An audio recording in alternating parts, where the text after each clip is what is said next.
नमस्कार, दवाइयाँ के एक नए वीडियो में आपका स्वागत है।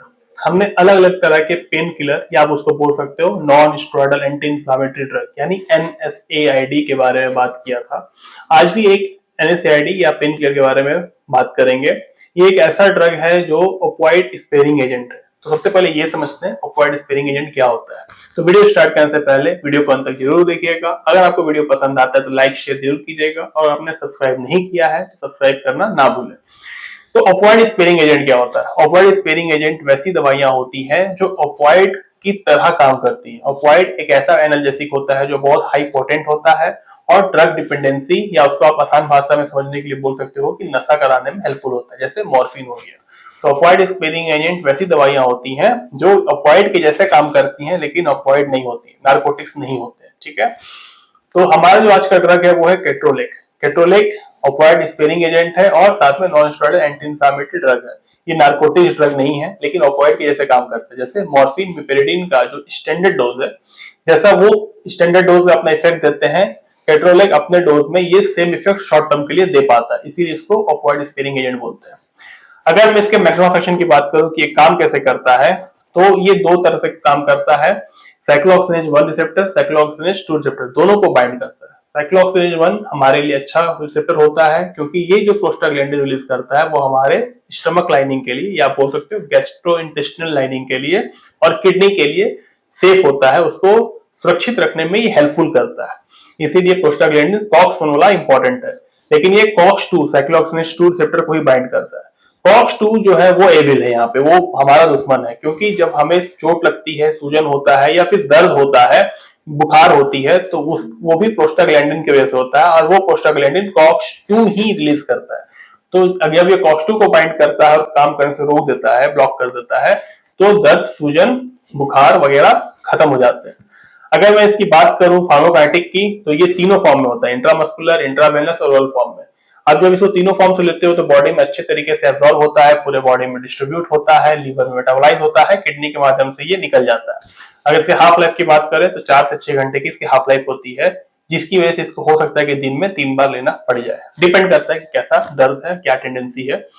अगर मैं यूजेस की बात करूं तो सबसे इंपॉर्टेंट पार्ट है इस वीडियो का, तो सबसे पहला इसका यूज है आपको जो भी सर्जरी होती है, खास करके orthopaedic surgery, gynaecological surgery, general surgery या फिर डेंटल सर्जरी, वहां पे इसका उपयोग करते हैं।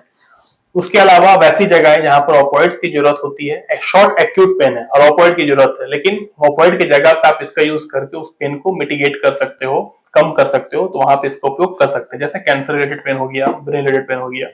उसके अलावा किसी को मेंस्ट्रुअल डिसऑर्डर है, वहां पे स्पाइन या सॉफ्ट टिश्यू का डिसऑर्डर है वहां, या दर्द है, तो वहां पे इसका उपयोग कर सकते हैं, प्रिस्क्राइब किया जा सकता है। उसके अलावा हम अगर किसी को स्पॉन्डिलाइटिस है, अर्थराइटिस, चाहे ऑस्टियोआर्थराइटिस हो या चाहे रूमेटॉइड अर्थराइटिस हो, उसमें जो दर्द, सूजन, स्टिफनेस होता है उसको कम करने के लिए इसका उपयोग किया जा सकता है। उसके अलावा जब डेंटिस्ट जनरली इसको प्रिस्क्राइब करते हैं, क्योंकि डेंटल एक्सट्रैक्शन के बारे में, जब दांत निकल जाता है या फिर आरसीटी रूट कैनाल होता है, उस केस में 2 या 3 दिन मैक्सिमम दवा खाना होता है, तो वहां पे केट्रोलिटी का उपयोग या केट्रोलेक का उपयोग किया जाता है। इसके अलावा इसका यूज बाकी किसी भी तरह का दर्द, जैसे कि चोट लगने पर दर्द, माइग्रेन का दर्द, हेडेक, तो वहां पे भी इसका उपयोग आप कर सकते हो, ठीक है। अगर मैं इसके डोज की बात करूं तो इसका 10 mg एक बार में लेना होता है, तो 2 या 3 बार इसको आप प्रिस्क्राइब कर सकते हो। डिपेंड होता है कि किस प्रकार का दर्द है और कितना सीवियर पेन है, लेकिन मैक्सिमम डोज 24 घंटे में 40 mg का होना चाहिए, उससे ऊपर नहीं जाना चाहिए। अगर मैं इसका इंट्रामस्कुलर इंट्रावेनस डोज की बात करूं तो इनिशियल डोज जो होगा वो 30 से 60 mg के बीच होगा, वैरी करेगा कैसा दर्द है उसके ऊपर, और जो मेंटेनेंस डोज होगा वो 15 से 30 mg के बीच होगा हर 6 घंटा पे।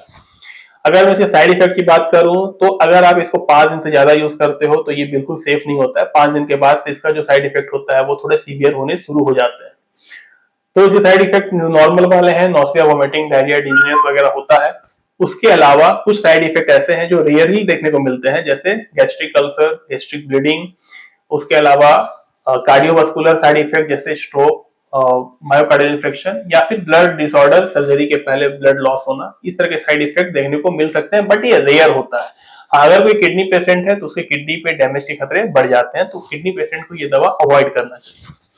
अगर हम लोग ड्रग इंटरेक्शन की बात करें तो कॉर्टिकोस्टेरॉइड, मेथोट्रेक्सेट, लिथियम, डायरेटिक्स या फिर एंटीकोगुलेंट ड्रग के साथ इसको नहीं लेना चाहिए। उनके साथ इंटरेक्ट करके टॉक्सिसिटी दिखा सकता है या फिर उनका एफिकेसी या खुद केट्रोलिक का एफिकेसी कम हो सकता है, कुछ भी दोनों में इफेक्ट देखने को मिल सकता है। अगर प्रेगनेंसी की बात करें तो प्रेगनेंसी में ये सेफ नहीं है, ब्रेस्ट फीडिंग में सेफ नहीं है, कृपया करके इसका उपयोग मत कीजिए। एक और बात, आप कभी भी YouTube वीडियो देख के दवा को प्रिस्क्राइब मत कीजिए। YouTube वीडियो सिर्फ और सिर्फ आपको इन्फॉर्मेशन देने के लिए है, दवा प्रिस्क्राइब करने के लिए नहीं है। हमेशा दवा का प्रिस्क्रिप्शन किसी हेल्थ केयर प्रोफेशनल की सलाह से लीजिए, जैसे कि नर्स हो गए, डॉक्टर हो गए, फार्मासिस्ट हो गए। ठीक है, अगर आपको ये वीडियो पसंद आया हो तो वीडियो को लाइक शेयर जरूर कीजिएगा। अगले वीडियो में हम लोग फिर मिलेंगे, तब तक ख्याल रखिए। जय हिंद।